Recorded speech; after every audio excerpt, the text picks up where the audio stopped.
بسم الله. السلام عليكم ورحمة الله وبركاته.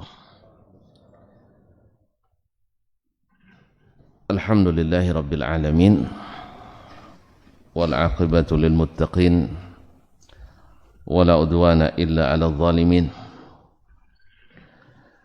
أشهد أن لا إله إلا الله وحده لا شريك له ولي الصالحين وخالق الخلق أجمعين ورازقهم وما من دابة في الأرض إلا على الله رزقها ويعلم مستقرها ومستودعها كل في كتاب مبين. وأشهد أن محمدا عبده ورسوله النبي الصادق الأمين صلى الله عليه وعلى آله الطيبين وأزواجه الطاهرات أمهات المؤمنين وأصحابه القادة الغر الميامين ومن تبعهم بإحسان إلى يوم الدين. أما بعد فاتقوا الله أيها المسلمون فإنه قد فاز المتقون. يا أيها الذين آمنوا اتقوا الله حق تقاته ولا تموتن إلا وأنتم مسلمون. Bapak dan ibu-ibu, saudara-saudara dan saudari sedang jamaah subuh Masjid Zaid bin Thabit radhiyallahu ta'ala anhu Pekanbaru, ataupun yang mendengarkan melalui Radio Rbani 91,1 FM, atau yang menyaksikan melalui media dimanapun berada. Alhamdulillah, subuh ini kembali bercahaya. Semoga menerangi jalan kita menuju surga. Dengan izin Allah kita datang, mudah-mudahan Allah mengizinkan kita juga nanti pulang. Mudah-mudahan menjadi tamu yang berkesan, sehingga tak satu pun kecuali mendapatkan bingkisan. Ilmu yang bermanfaat, iman yang mudah-mudahan semakin kuat, kemudian Allah berikan ampunan atas segala dosa dan kemaksiatan. Amin. Oleh itu mari kita bersyukur kepadanya. Mudah-mudahan nikmat ini senantiasa membersamai kita sampai akhir hayat kita, sehingga terjaga dengannya insyaallah ta'ala iman, Islam dan agama kita. Ma'asyarul kiram yang dirahmati Allah SWT, semoga selawat dan salam senantiasa menghiasi majelis kita untuk Nabi besar Muhammad sallallahu alaihi wasallam. Kemudian doa kita, semoga salawat dan salam bersambung kepada para ibunda kita ummahatul mukminin, para zuriyah, anak keturunan Nabi alaihi salatu wassalam, para sahabat, para tabi'in, para ulama, semoga juga seluruh orang-orang istiqamah sampai akhir masa. Khususnya imam kita Asy-Syafi'i rahimahullah ta'ala, pada kesempatan ini kita bersamanya melalui kitabnya Ar-Risalah. Masih dalam babu fardhis salah, bab tentang kewajiban salat, alladzi dallal kitabu thumma sunnah, di mana Al-Quran dan kemudian sunnah menunjukkan ada orang yang kewajiban itu dihilangkan daripadanya karena uzur, dan siapa pula yang salatnya tidak dihitung maksiat, karena ada yang dilarang salat, kalau salat dihitung maksiat.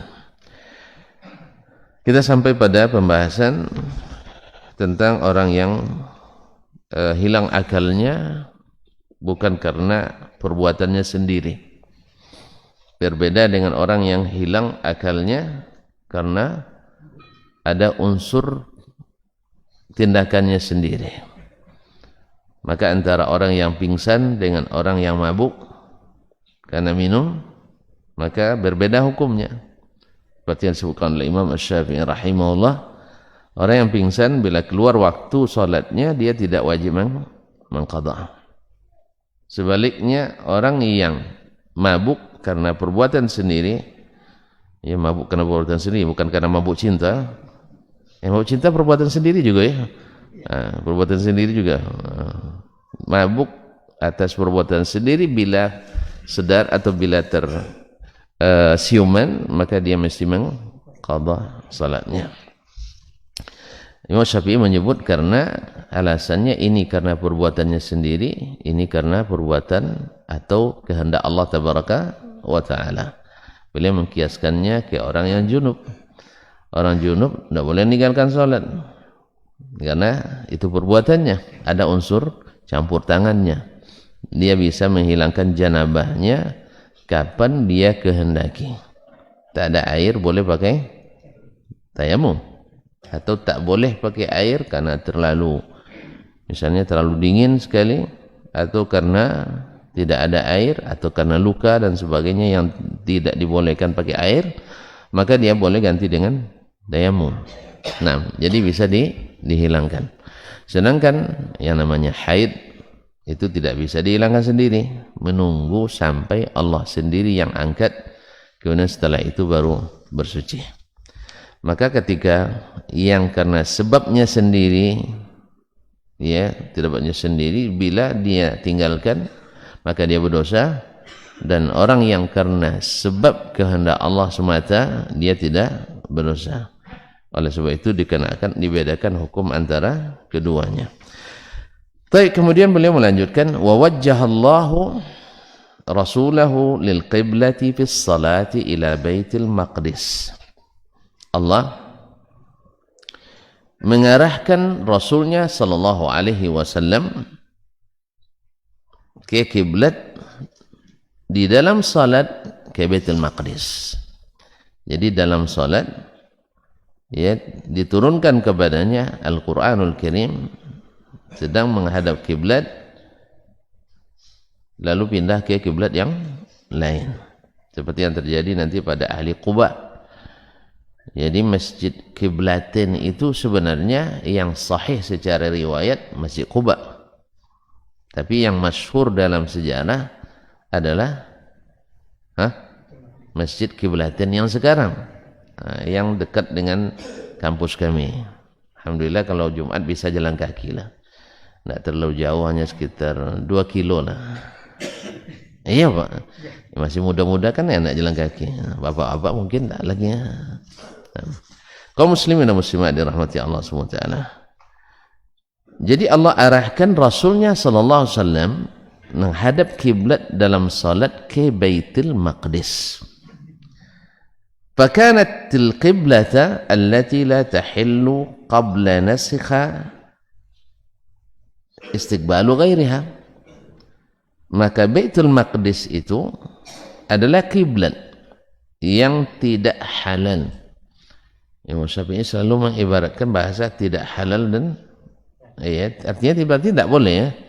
Ya tidak halal sebelum dinasakh menghadap ke selainnya. Ya sebelum dinasakh, sebelum turut ayat qad nara taqalluba wajhika fis sama falanuwalliyannaka qiblatan tardaha. Sebelum turun ayat ini yang menasakh kiblat ke Baitul Maqdis, maka itulah kiblat yang tak boleh seorang menghadap kecuali kepadanya. Tak sah solat pada waktu itu kecuali menghadap Baitul Maqdis. Thumma nasakhallahu qiblata Baitul Maqdis. Kemudian Allah nasakh kiblat Baitul Maqdis. Wa wajjahahu ilal bait. Dan Allah arahkan Nabi kita sallallahu alaihi wasallam ilal bait, ke Baitullah. Di mana? Di Makkah atau Al-Ka'bah Al-Musharrafah. Fala yahillu li ahadin istiqbalu Baitil Maqdis abadan limaktubah. Setelah itu tak boleh, tidak halal. Tidak halal seorang menghadap Baitul Maqdis selamanya dalam menunaikan salat wajib. Kenapa wajib disebut? Karena salat sunat ada hukum khusus. Ya, salat sunat ada hukum khusus. Orang yang salat sunat dalam musafir nanti boleh menghadap kemanapun kendaraannya menghadap. Makanya dia sebut salat wajib. Nah, sunat salat wajib. Nah. Wala yahillu an yastaqbila ghairal baitil haram. Dalam salat wajib dan juga salat sunat dalam keadaan normal ya. Tadi orang sedang musafir yang tadi dalam keadaan normal tak boleh juga menghadap kiblat kecuali ke Baitul Haram. Maqdis pula. Dah latah ke Baitul Maqdis kan. Jadi ke Baitullahil Haram. Nah, ke Baitullahil Haram. Ulang lagi, tidak boleh menghadap dalam salat wajib ataupun sunat dalam keadaan normal kecuali ke Baitullah Al-Haram. Kalau tadi Baitul langsung Maqdis kan, Baitullahil Haram. Nah. Qala, berkata imam kita rahimahullah ta'ala, wa kullun kana haqqan fi waqtihi. Semua itu baik Baitul Maqdis maupun Baitullahil Haram atau Ka'bah syarrafah Allah, kana haqqan fi waqtihi. Itulah yang hak pada waktunya. Itulah yang hak pada waktunya. Pada waktu sebelum dinasakh, yang hak orang salat adalah menghadap Baitul Maqdis. Dan setelah dinasakh, yang hak adalah menghadap ke Baitullahil Haram atau Al-Ka'bah Al-Musharrafah.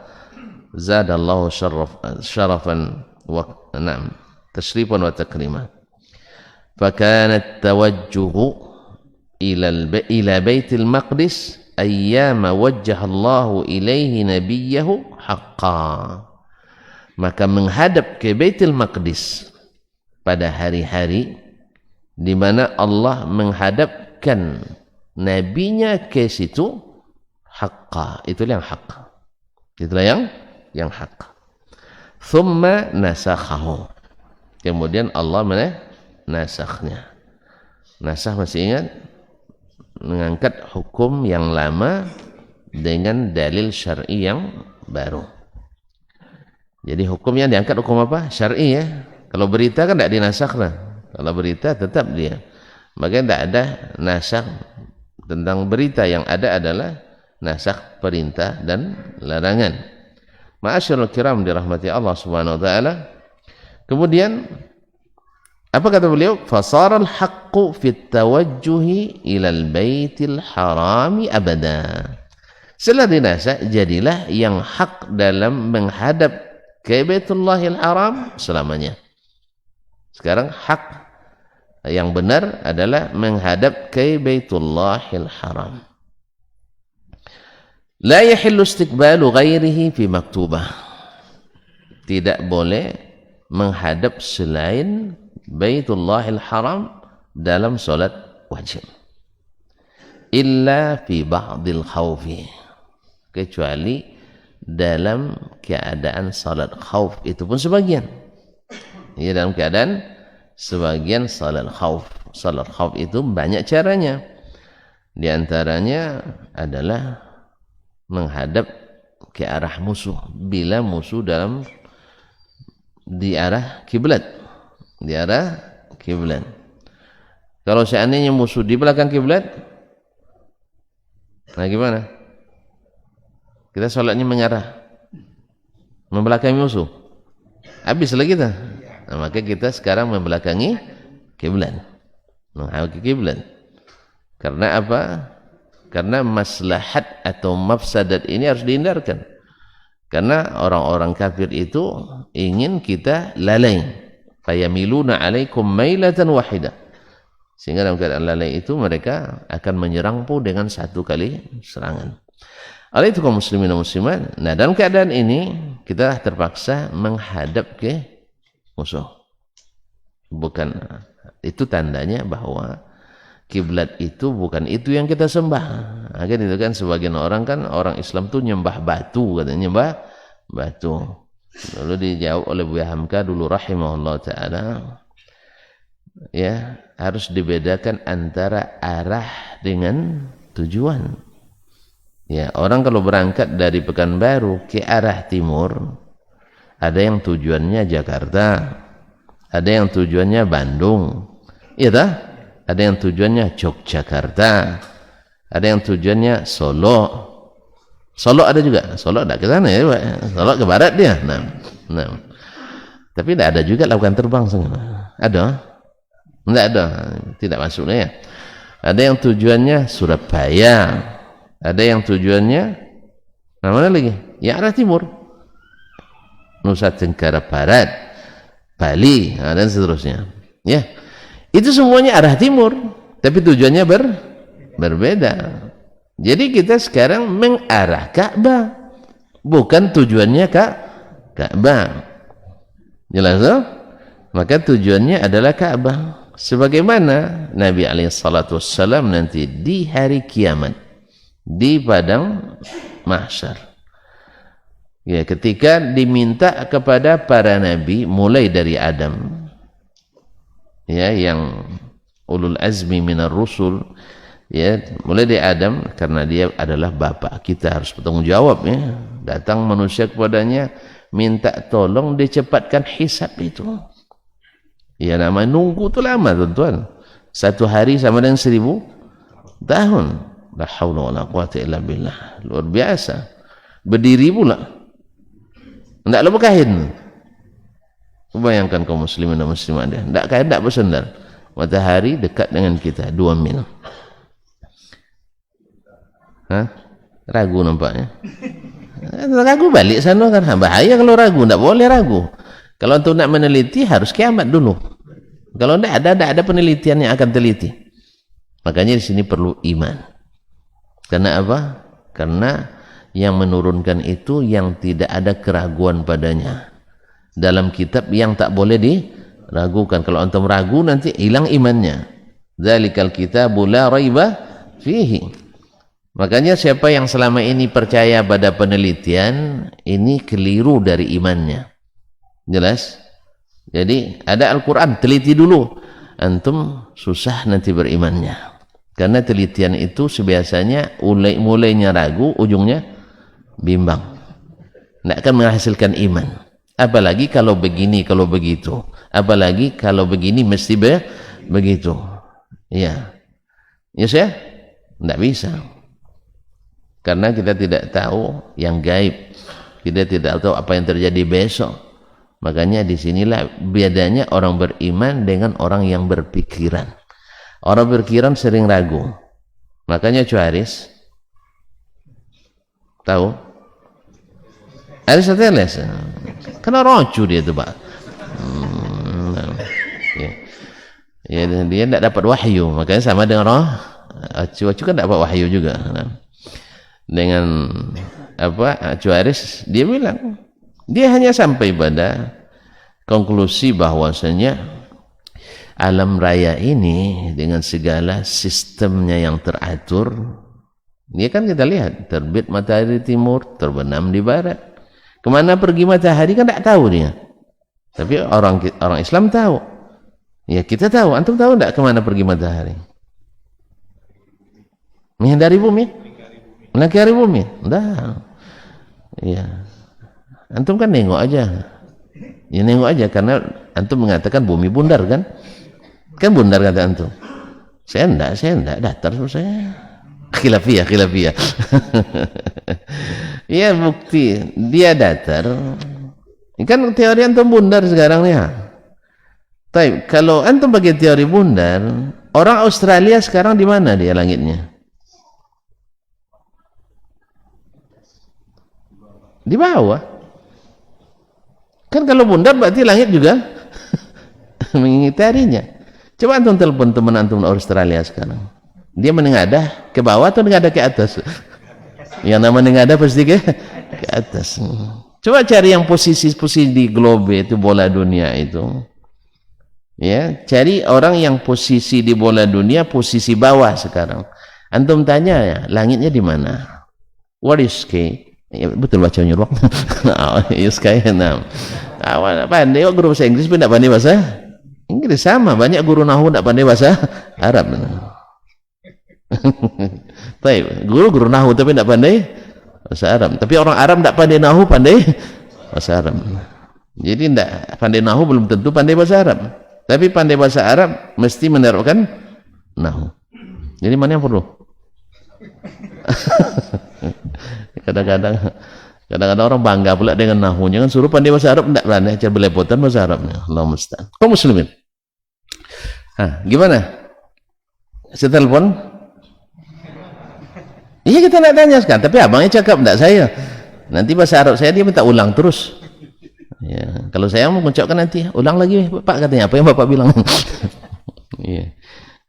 Karena dia lambat paham bahasa Inggris. Orang Inggris tidak paham bahasa Inggris kita. Allah musta'an.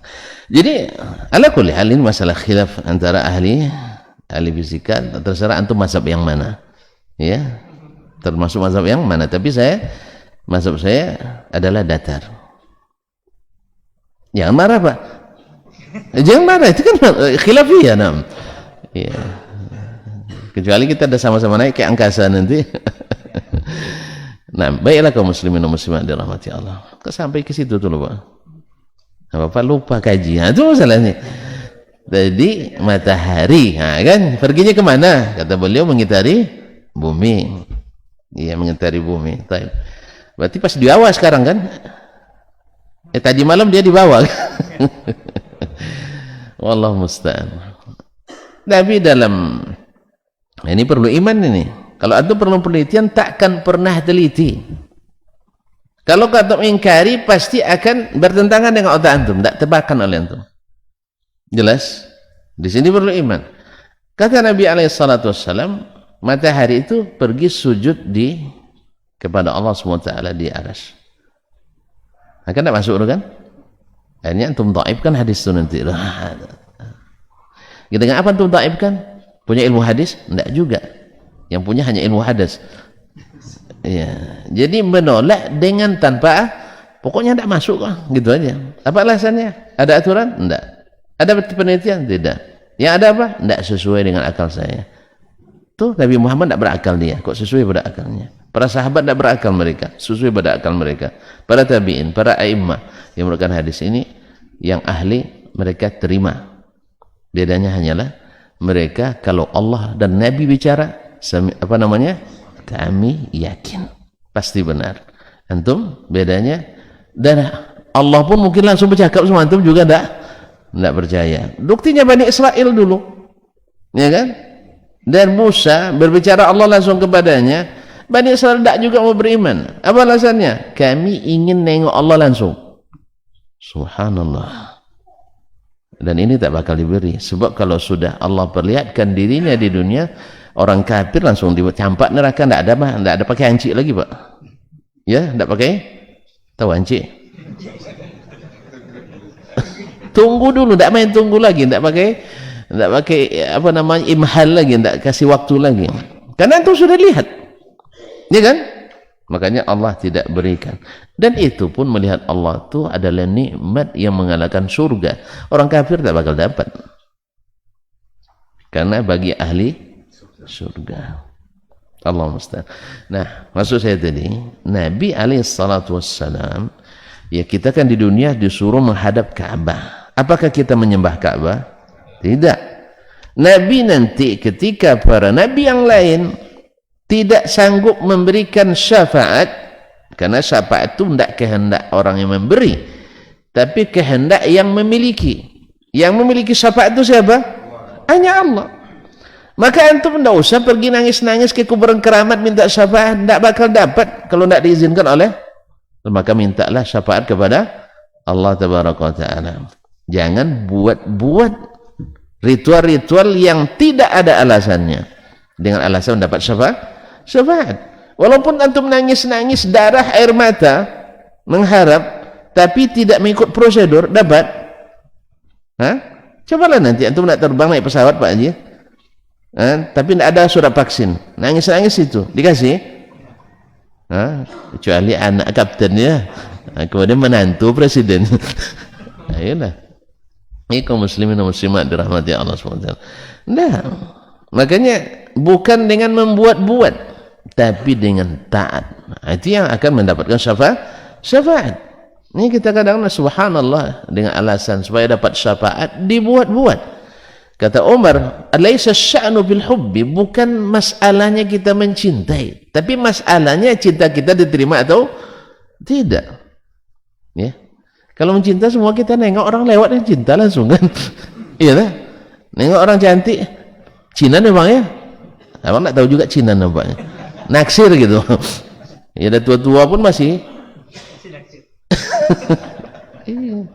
Kan ada Pak Datuk nonton TV kan berita kan, tuh itu kan tidak pakai apa tuh orang tuh, tidak Cina Datuk nengoknya, Cina yang, tapi awak tidak bertenaga lagi gitu.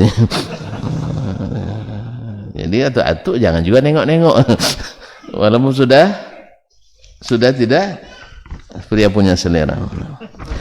Baik, kaum muslimin dan muslimat dirahmati Allah SWT. Nah, Nabi SAW pada saat itu sujud di bawah arasy. Hadza baitul qasid. Nah, Nabi sujud di bawah arasy. Apakah sujud ke arasy? Lalu sujud ke siapa? Ke Allah Subhanahu wa taala. Karena sujud hanya lillah. Sekarang dia ingin minta izin, memohon, memolas kepada Allah Tabaraka taala. Nabi sendiri walaupun sudah dijanjikan memberikan syafaat harus minta izin dulu. Jelas kaum muslimin dan muslimat, minta izin.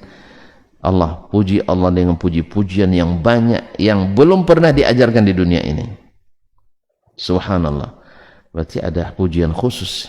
Tidak bisa pujian biasa, apalagi wirid-wirid yang dikarang. Apalagi wirid-wirid yang dikarang. Kaum muslimin dan muslimat dirahmati Allah SWT. Nah, kalau demikian Allah SWT, Nabi SAW sujud ke siapa? Ke Allah. Walaupun sujudnya di bawah aras, itu artinya pandai Bapak rupanya, tapi bahaya ini Pak. Apa Pak mujassim jadinya. Jadi Nabi sujud di bawah aras, bukan sujud ke aras. Berarti sujud pada Allah, berarti Allah di atas aras. Kalau tidak, kenapa dia sujud situ? Jelas? Alhamdulillah. Oh enggak, kan sujud di mana aja, yang penting Allah di mana-mana kan itu. Pas pula dekat aras di situ. Ya aras untuk apa? Untuk apa datang aras? Diangkut oleh berapa orang malaikatnya? Wa hamilu arsya rabbika fawqahum yawma idzin 8. Berarti kecil aras. 8 cuma malaikatnya. Itu bayang oleh apa? Kalau pakai analogi itu bayang lah, 8 orang bawa berarti ya kursi 8 kali 8 meter. Iya saya? Makanya tidak boleh pakai bayang-bayang Pak. Tidak boleh pakai bayang-bayang. Bayang-bayang itu lari dia terus, tidak akan ada hakikatnya.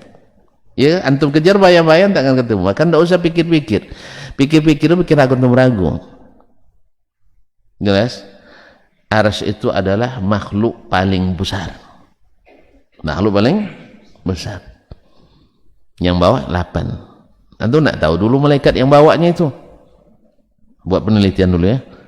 Buat penelitian berapa besarnya. Kaum muslimin dan muslimat. Ada jadi penting imannya. Nabi SAW mengatakan malaikat yang bawa arsy itu besarnya hanya dari daun telinga ke bahunya perjalanan 100 tahun. Pernah Bapak berjalan 100 tahun? Naik kuda?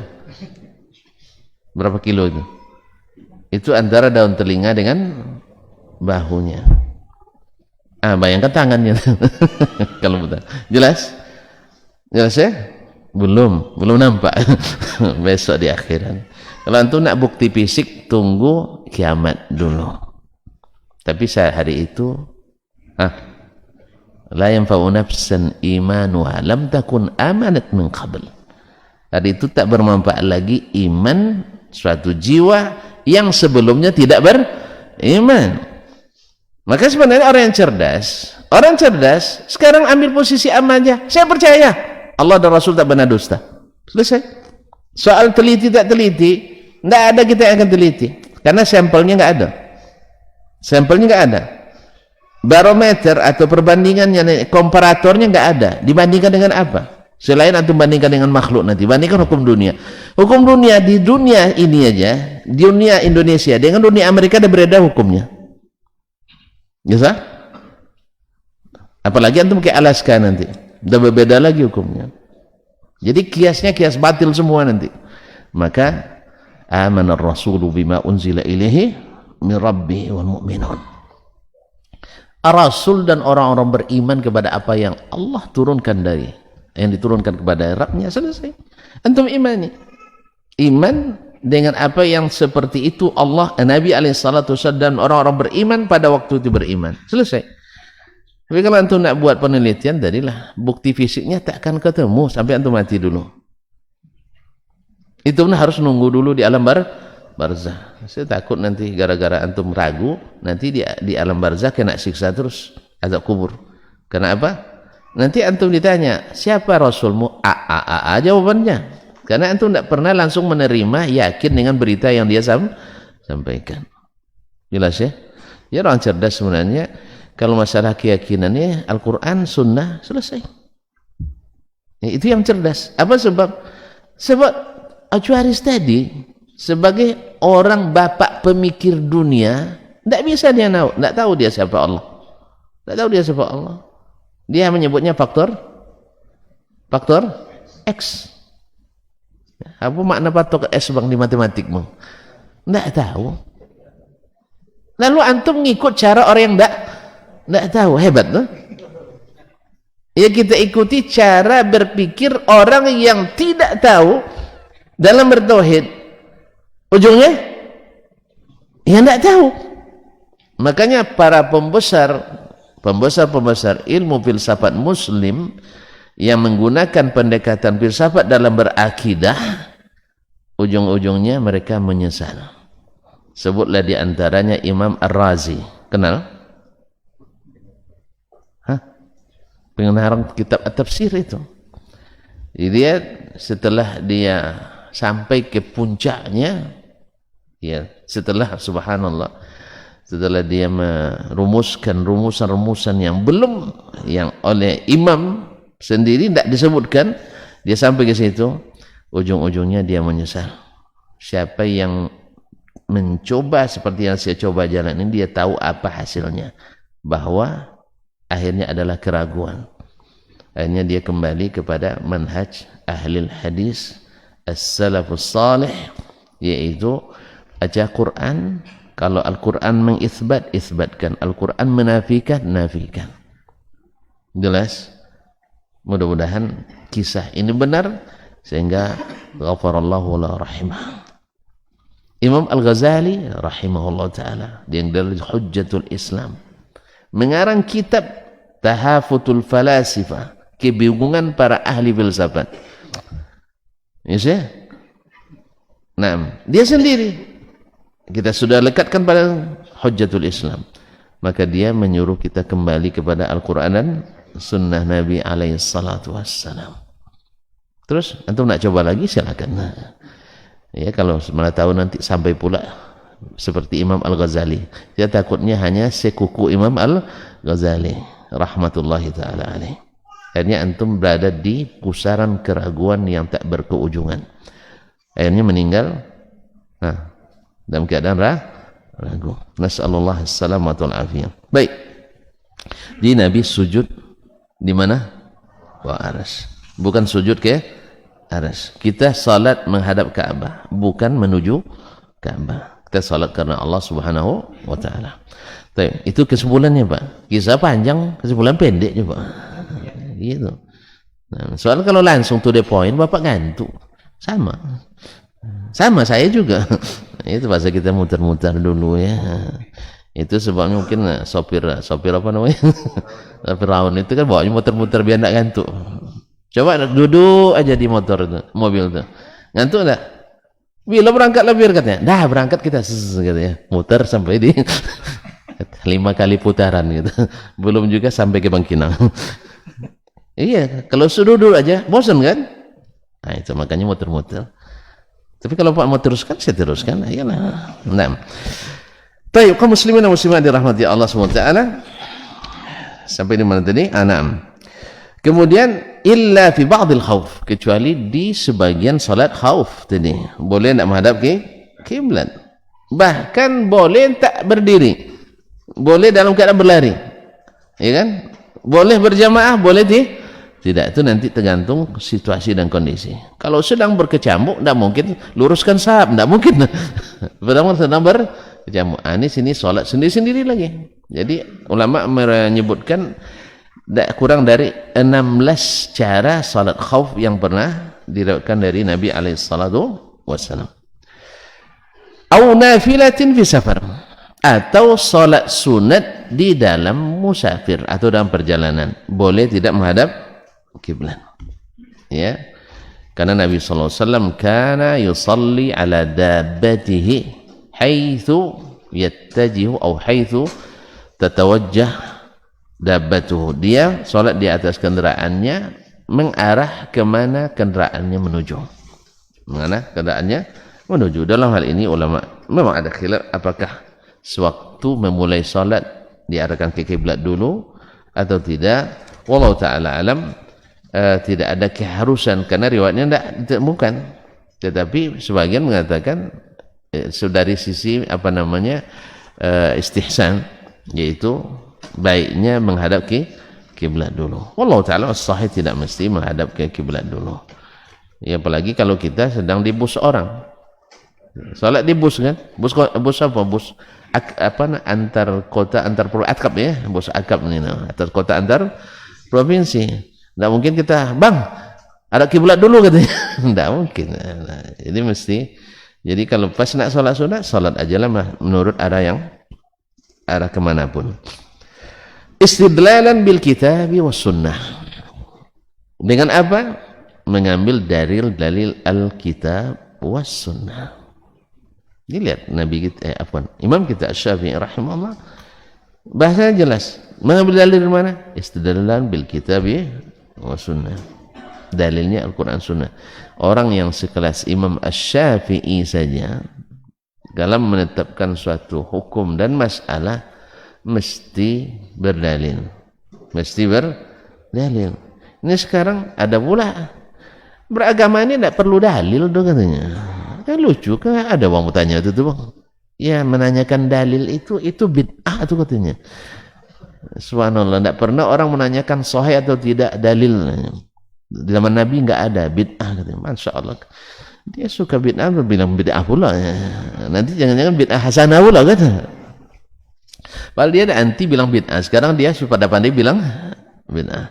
Kaum muslimin dan muslimat dirahmati Allah, yang seperti ini sebenarnya tidak usah dijawab lah. Tidak usah dijawab. Karena apa? Iya, orang yang sedikit saja baca Quran tahu dia bahwa meneliti berita itu wajib. Iya, meneliti berita saja wajib, apalagi berita dari Allah dan Rasul sallallahu alaihi wasallam.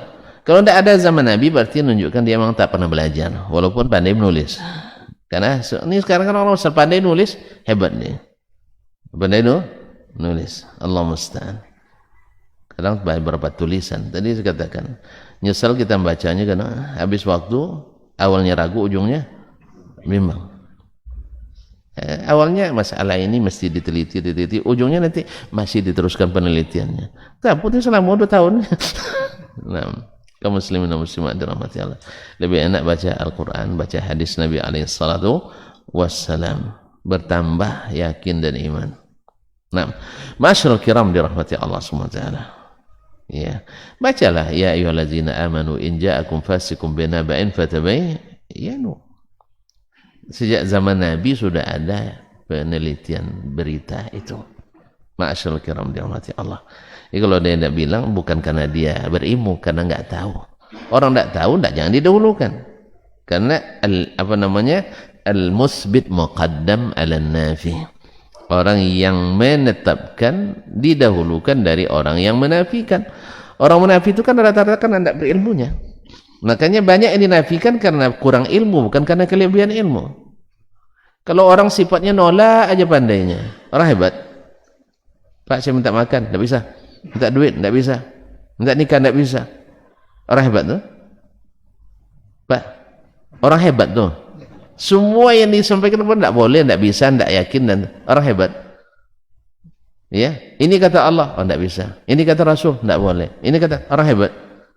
Orang hebat itu adalah orang yang banyak angguknya daripada banyak angguknya daripada gelengnya. Kalau antum punya kepala kantor, Pak, tahun ini kita buat acara ini, ya, ya kan, Pak, ini boleh nggak? Boleh, jelas, asal sesuai aturan dan terusnya kan. Ini ya nggak apa-apa. Anggaran tidak ada, Pak. Anggaran itu masalah mudah.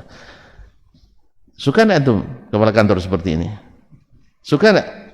Apalagi kalau, Pak, ya bagian penghasilan 2,5 juta sebulan kita buat insentif khusus, Pak. Ya tidak ada aturannya kata yang lain kan.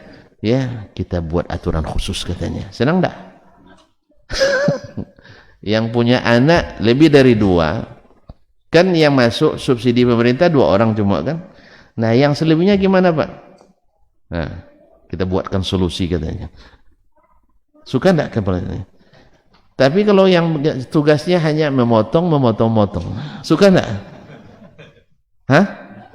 Itu orang enggak ada prestasi. Ini orang yang frustasi, bukan berprestasi. Semuanya enggak boleh, semuanya enggak yakin, semuanya enggak bisa, semuanya dipotong, dipangkas. Suka? Orang hebat. Subsidi premium dipangkas. Suka? Udah dihapus kan sekarang. Solar kayaknya akan mungkin kalau tengok antriannya mungkin juga nih. Suka, Pak? Suka. Ini jangan ditafsirkan macam-macam, Pak. Ini kalau tafsir saya tidak ikut lagi. Nah, jelas ya? Jadi yang hebat itu bukan yang menolak. Yang hebat itu yang bisa menerima. Kalau pun ditolak ada solusi. Ada solusi. Makanya orang berilmu itu adalah isbatnya lebih banyak daripada nafinya. Jelas? Kalau jelas panjang terangannya, Pak. Nah, itu masalahnya. Anggap jelas saja lah ya. Alhamdulillah. Kayaknya ngangguk-ngangguk banyak, entah nak cepat selesai, entah kita tahu saya. Ya kalau nak ngangguk nanti panjang pula cerita katanya. Baik. Qala wa hakadha kullu ma nasakhallah. Jadi dalilnya tadi Al-Quran dan Sunnah. Wa hakadha kullu ma nasakhallah, dan seperti inilah semua hukum yang sudah dinasakh oleh Allah Tabaraka Ta'ala. Wa ma'na nasakha taraka fardahu. Makna kalimat nasakha, menasakh, adalah meninggalkan, mewajibkan. Artinya tidak lagi mewajibkan. Kana haqqan fi waqtihi, yang mana waktu itu itulah yang hak. Wa tarkuhu haqqan idza nasakhahu Allah, dan meninggalkannya itulah yang hak ketika Allah sudah menasakh. Fayakunu man adraka fardahu muti'an bihi wa bitarkihi. Dengan demikian orang yang menemukan sebelum dinasakh taat pada masa itu, dan orang yang menemukan setelah dinasakh juga dihitung taat. Nah, wa man lam yudrik fardahu muti'an bittiba'il fardin nasikhi lahu. Siapa yang tidak menemukan fardunya tadi, yaitu fardu menghadap Baitul Maqdis, berarti dia taat mengikut fardu yang menasakh, yaitu menghadap Baitullah. Ini perlu didudukkan karena orang-orang ini, orang-orang Yahudi waktu itu memprovokasi. Ya, karena selama 16 bulan seperti riwayat Imam At-Tabari, 16 bulan kaum muslimin kan menghadap ke Baitul Maqdis. Itulah Nabi kalian, sia-sia kerja kalian jadinya selama 16 bulan. Sayaqulu sufaha minan nas ma wallahu an qiblatihim allati kanu 'alaiha.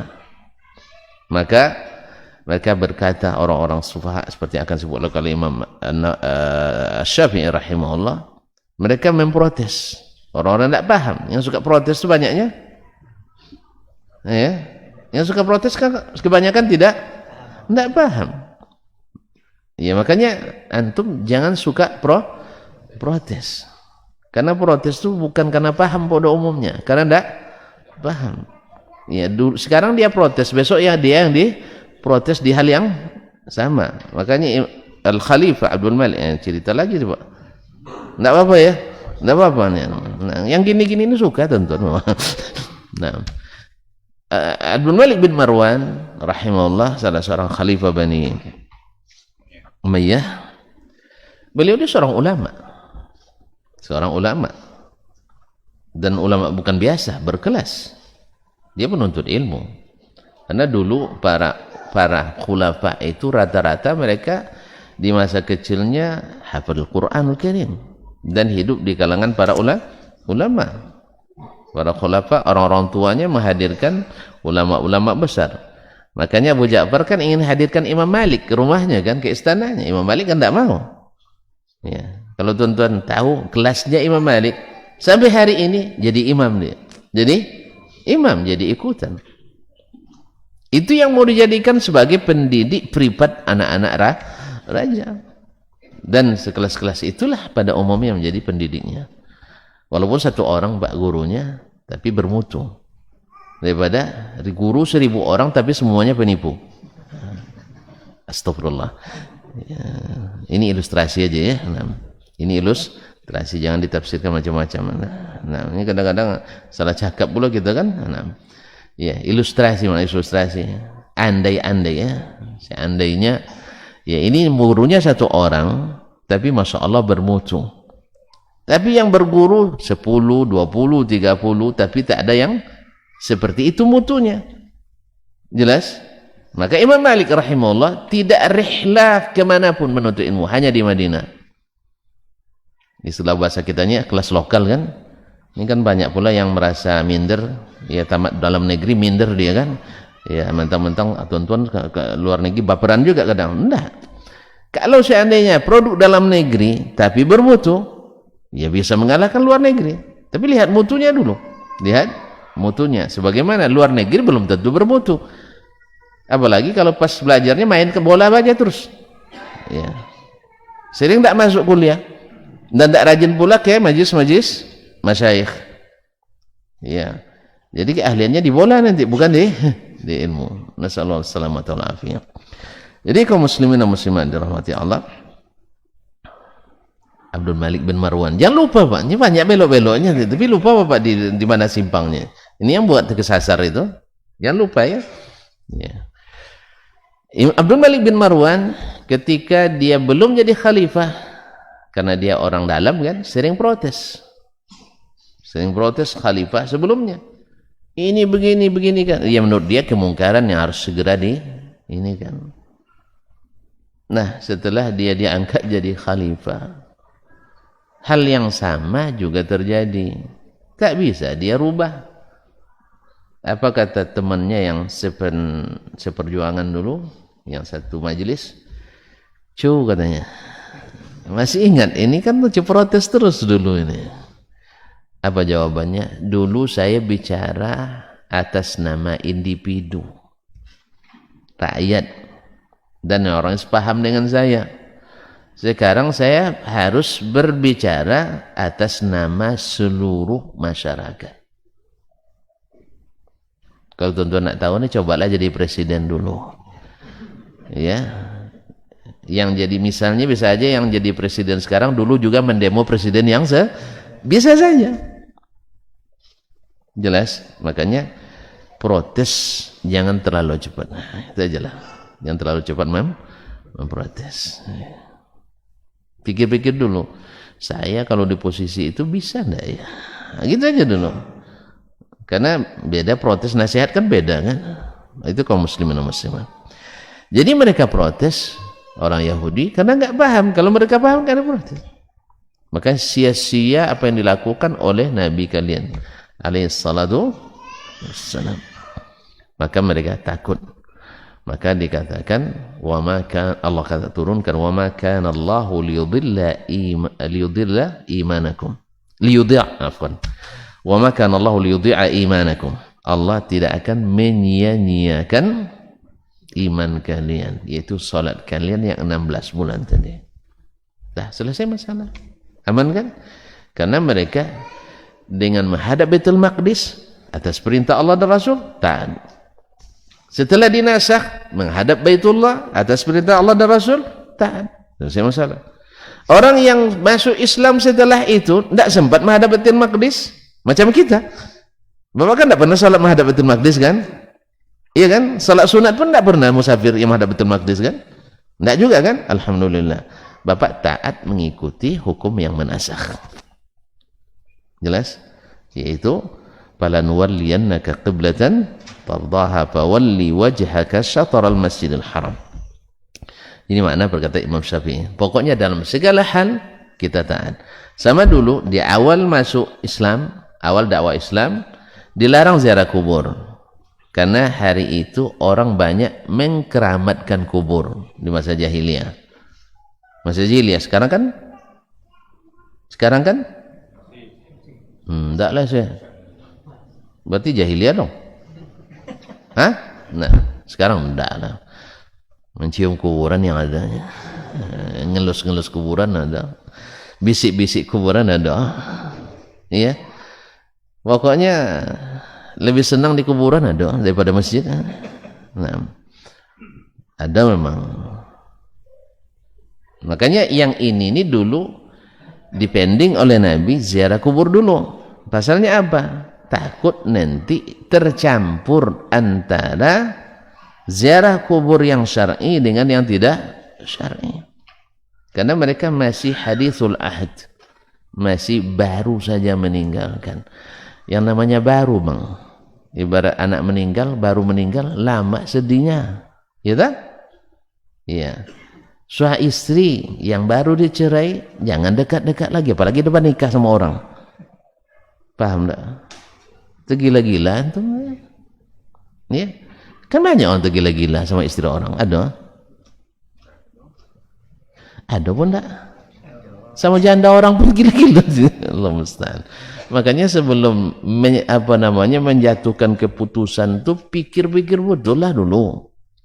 Makanya kalau ada masalah rumah tangga nanti jangan lari ke kafe. Larinya ke masjid. Iktikaf aja dulu.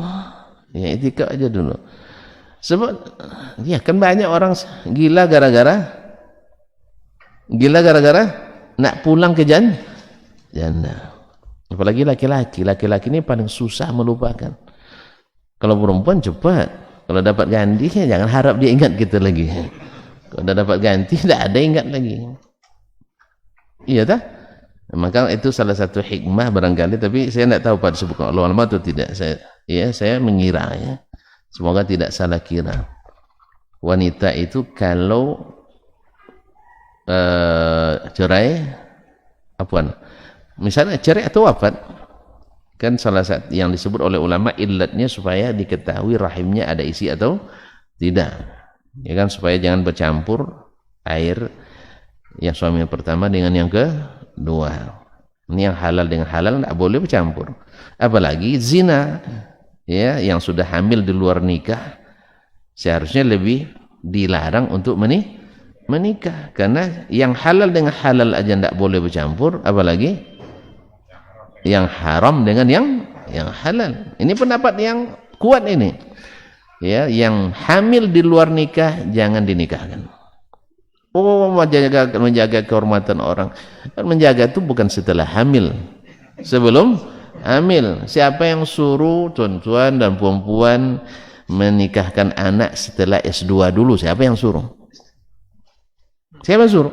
Tidak ada perintahnya. Kita aja yang bernafsu.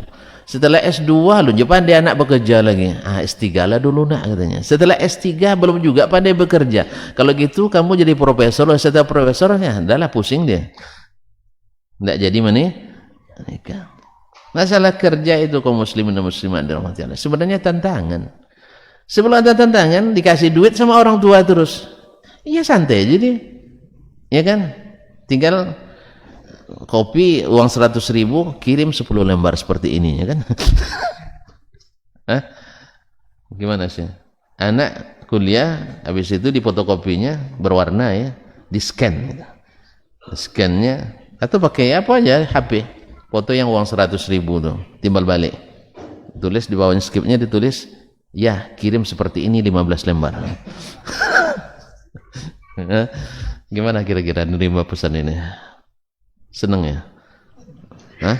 Ada dulu bapak-bapak dapat seperti itu dari anaknya, kirim gambar gitu, oleh ayahnya dikirim pula telapak tangan. Ya, kirim seperti ini ya, 5 lembar kan ya, dikirim sama ayah telapak tangan, terima ini 5 kali kan. Ini kan kurang adab namanya kan. Kaum muslimin dan muslimat dirahmati Allah. Jadi siapa yang nyuruh kita melambatkan anak-anak menikah? Enggak ada. Akhirnya mereka karena tidak tertahan lagi, nampaknya S3 pun tak bakal dinikahkan sama ayah nih kayaknya kalau mau di modelnya. Akhirnya mereka kerja dulu. Akhirnya terpaksa dinikahkan. Nah yang seperti ini apakah harus dilindungi? Tidak boleh diganti hukum syar'i dengan untuk melindungi orang yang bermasalah. Ya dari sisi ini maksud saya, kalau ditutupi ya wajib kita tutupi, memang wajib. Cuman jangan dengan cara memaksa menikahkan mereka yang sudah berzina. Karena dengan menetapkan hukum ini tidak sedikit yang tinggal beberapa hari lagi akad mereka angsur kerjanya. Ya, curi star. Apalagi di masa sekarang. Menurut mereka kan masuk zona aman. Zona aman, padahal saat itulah zona paling bahaya. Dan tidak sedikit pula mafhum di sebagian tradisi, bila tunangan boleh bawa sana sini, tapi kalau sudah akad nikah belum resepsi tidak boleh dekat-dekat dulu. Ini ada nih di nenek mama yang kayak gini nih. Itu balik. Kalau masih tunangan boleh diangkat dan diangkut, tapi kalau sudah nikah belum resepsi tak boleh dekat-dekat. Entah apa pula kan macam ni. Dibalik-baliknya. Nah itu dia, karena tadilah dari pikiran timbul hukum jahiliyah. Ini jahiliyah itu lahir dari pikiran kita, bukan dari syariat. Makanya orang jahiliyah dulu karena tidak ada ulama lagi, mereka putuskan keyakinan begini, jadi keyakinan jahiliyah. Oh bukti empirisnya ada. Ya bukti bahwa misalnya minta ke kuburan mustajab doanya kan, ada bukti empirisnya kan. Antum aja yang merasa Allah mungkin menguji antum dengan itu, istidraj. Karena Allah yang menempuh jalan kesesatan Allah berikan, yang mau hidayah Allah bukakan, tergantung antum ke arah mana antum berjalan, ya kan. Wa hadainahu najdain, kita tunjukkan kepadanya dua jalan yang mendaki, dua-duanya jalan sulit sebenarnya, tapi tergantung aku pilih yang mana, Allah berikan kesempatan itu. Masyaallah kiram dirahmati Allah SWT.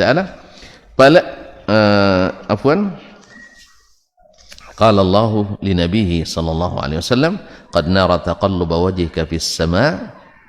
Allah pasti melihat bolak-baliknya wajahmu ke langit. Kok ke langit Nabi? Sering menadahkan. Berarti memohon ke siapa dia? Allah. Yang sejelas ini bisa jadi kabur. Allah musta'an. Falanuwalliyannaka qiblatan tardaha. Karena sering Nabi menghadap ke atas, meminta kepada Allah SWT yang Nabi tidak jelas nih fis sama, ke arah atas. Tidak ada Nabi menoleh ke kiri dan ke kanan. Sekali mohon sini mana nih sibuk. Ke atas terus kan. Ya. Maka Allah jawab, "Falanwalliyannaka qiblatan tardaha." Pasti kami hadapkan kamu ke kiblat yang kamu sukai. Karena memang selalu disindir juga oleh orang-orang ahli Yahudi. Sama aja Nasara mahnya kan ke Baitul Maqdis. Maka ke kiblat kami menghadapnya. Berarti ikut kami lah gitu. Kan subuhat-subuhat seperti ini ada terus. Sampai hari ini subuhat-subuhat masih Ada. Nah, fawalli wajhaka syatrul Masjidil Haram, maka hadapkanlah wajahmu ke arah Masjidil Haram. Wa haitsuma kuntum, dimanapun kamu berada, fawallu wujuhakum syatrah, maka hadapkanlah wajah kalian ke arahnya. Fa in qala qailun, kalau ada yang bertanya, fa in dilalatu ala annahum huwilu ila qiblatin ba'da qiblah, mana buktinya mereka dipalingkan dari satu kiblat ke kiblat yang lain atau setelah kiblat yang lain? Fa fi qaulillah, dalam firman Allah Subhanahu wa taala, sayaqulu sufaha'u minan nas, orang-orang dungu dari kalangan manusia, itu orang-orang Yahudi waktu itu, ma wallahum an qiblatihim allati kanu 'alaiha, apa yang membuat mereka dipalingkan dari kiblat yang sebelumnya mereka hadap? Berarti ada pemalingan? Ada. Bukan kemalingan ya, pemalingan kiblat, dipalingkan. Nah, ini bukan dari maling, dari paling ya. Baik. Qul lillahil masyriq wal maghrib. Jawabannya, timur barat itu milik Allah. Nak kemana dia hadapkan? Tidak ada masalah. Yahdi man yasha, yahdi man yasha ila siratal mustaqim. Dia yang menunjukkan siapa yang dikehendaki ke jalan yang lurus. Berarti jalan lurus yang ditunjukkan Allah SWT. Kalau tidak itu jalan bengkok. Maka kalau ada jalan selain jalan yang ditunjukkan Allah, pastikan itu bengkok. Wa anna hadza sirati mustaqiman fattabi'u, ikutilah ini jalanku yang lurus, maka ikutilah. Jelas? Wala tattabi'us subul, jangan ikuti jalan-jalan lain, jangan masuk-masuk gang ya. Fatadil bukan sabilillah, kalian akan tersesat dari jalan Allah tabaraka wa taala. Makanya agama ini lurus, tidak boleh bengkok. Jadi kaji itu mesti lurus, jangan banyak bengkok. Ya, karena agama ini sudah jelas. Ini jangan dipersulit. Nah, ini berkelas-kelas pula, ada akidah khawas, ada akidah khawasul khawas. Nabi SAW menjelaskan akidah ini bisa dipahami oleh hamba sahaya yang tidak berpendidikan, dan bisa dipahami oleh orang-orang yang memang super cerdas. Semuanya bisa memahaminya dengan mudah. Karena apa? Karena bahasanya jelas, terang, benderang. Allah musta'an. Semoga Allah SWT jaga kita untuk senantiasa ada di jalan yang terang benderang ini. Nah, ya, mati pun lampu tetap terang. Wallahu musta'an wa alaihi tuklan. Sampai sini dulu ya Pak ya. Besok kita jumpa lagi dengan izin Allah tabaraka wa taala. Wallahu taala alam, wa sallallahu ala nabiyyina Muhammad wa sallam, wa subhanakallahumma bihamdik asyhadu an la ilaha illa anta astaghfiruka wa atubu ilaik. Wassalamu alaikum warahmatullahi wabarakatuh. Majtama'a qaumun fi baitin min buyutillah yatluna kitaballah wa yatadarasunahu fima bainahum illa nazalat alaihimus sakinah wa ghasyiyatuhumur rahmah wa haffat bihimul malaikah wa dzakarahumullahu fiman indah. Tidaklah suatu kaum duduk di salah satu rumah Allah membaca ayat-ayat Allah dan sama-sama mempelajarinya, kecuali turun kepada mereka as-sakinah, ketentraman dan kenyamanan. Wa ghasyiyatuhumur rahmah, dan mereka diliputi pula oleh rahmat, kasih sayang dari Allah Subhanahu wa taala. Wa haffat bihimul malaikah, dan mereka pun dikelilingi oleh para malaikat, karena malaikat suka majlis-majlis zikir dan ilmu. Wa dzakarahumullahu fiman indah, dan Allah akan banggakan sebut-sebut mereka di kalangan malaikat-malaikat yang ada di sisinya, di masyarakat atas. Mudah-mudahan kita termasuk yang sering disebut-sebut di sisi Allah di kalangan para malaikat, dan di akhir majlis ini mudah-mudahan kita pula mendapatkan seperti yang tersebut dalam hadis qudsi, qumu maghfuran lakum, silahkan berangkat meninggalkan majlis ini dalam keadaan diampuni dosa-dosa kalian.